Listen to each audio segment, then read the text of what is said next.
A storm's a-brewing.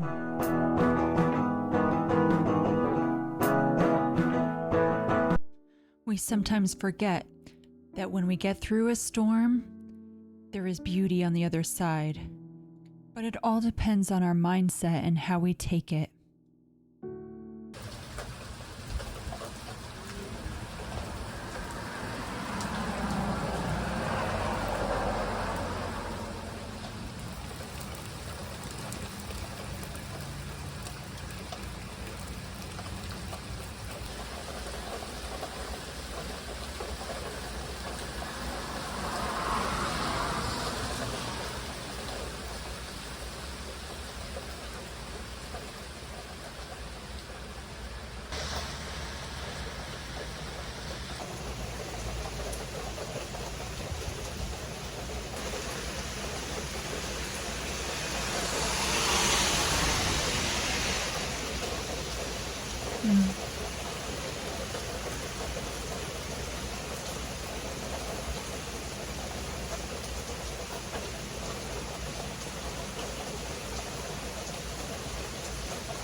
I just got finished doing a photo session with Dayne for his first birthday, which is so crazy. I feel like it was just yesterday I found out I was pregnant and it just went by so quickly. He's smiling at me right now, but the pictures came out great. I'll have to share, maybe I could share a couple on here. Hey. Yeah, you want to say hi? Say hi. Hello. Watch your fingers. How was your photo session? Are you excited to turn 1? What was your favorite part of the year? It's a really beautiful day. It rained last night, so everything's a little bit wet. So the park is kind of empty right now. It's still early. It's about 8:30 in the morning. And I was like, you know what? Let's just go and do this now before it gets too hot because it's already a little humid out. I'll say that, oh bless you, he's about to sneeze. No, you're not gonna sneeze. I will say that the hardest part for me for this whole year that Dayne has been around is the lack of sleep. I had forgotten how little sleep you get, but I adjusted okay and I'm all right with it. But if I don't get enough sleep, it definitely messes with my health and it messes with how I'm feeling. So I need that proper rest.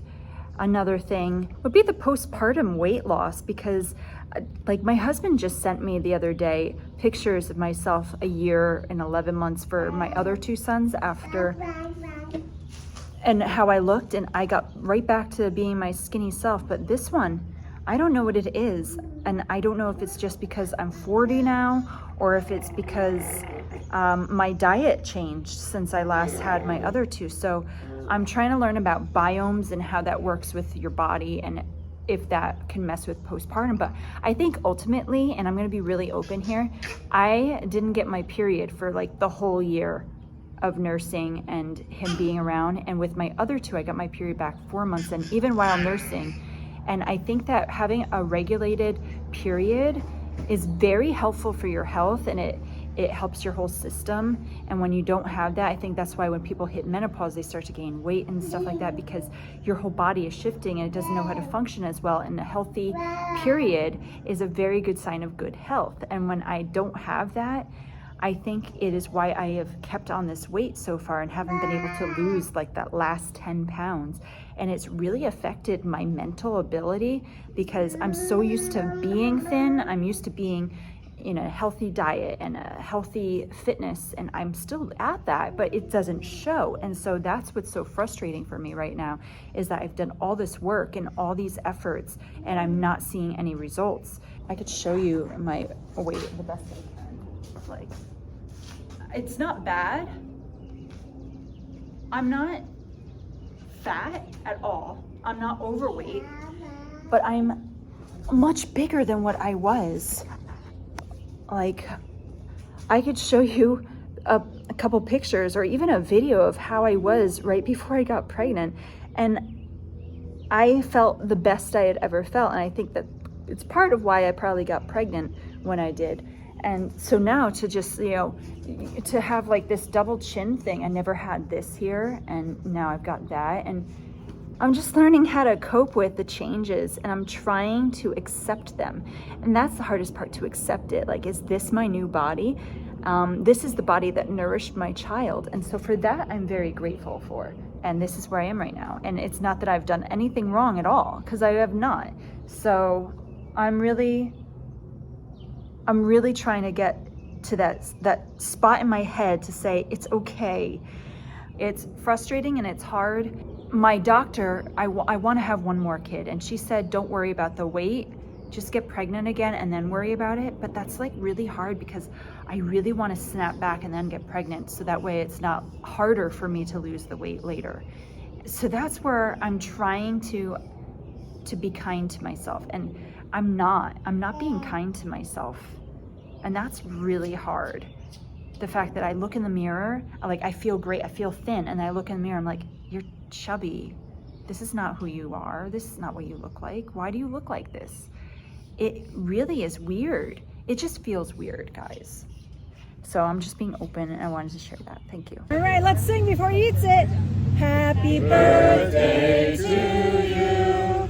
Happy birthday to you. It's too noisy. Happy birthday, dear Dayne. Happy birthday to you. Expect everyone to start going. Okay. It's too loud. All of a sudden everybody surrounded me. They could have changed the version of the happy birthday song. That's it. Look at the cupcake. He's two. He'll be up there dancing. Wait until he's 30 and say your first birthday you cried. Look, Dayne. Look at this. Look. He doesn't want it. Yummy. Here. He doesn't want to eat it. I was like, give him a second. He'll. Oh, there it is. He's chewing it. Too much center of everyone's attention. Look, you want some icing? Wait for that. Wait for that. Yay! Have some cupcake. That's for you. He's gonna stick his face into it. He's still trying to figure it out. What is this sweetness? He's the sweetest thing ever. So cute. Okay, thank you. You like it? It's your own little cupcake. More? Here. Be careful you play with it.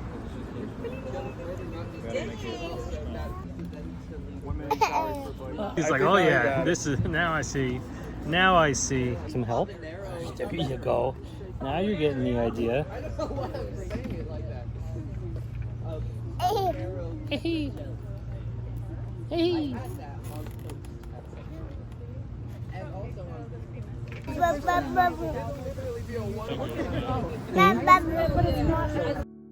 Dayne is such a blessing to all of our lives.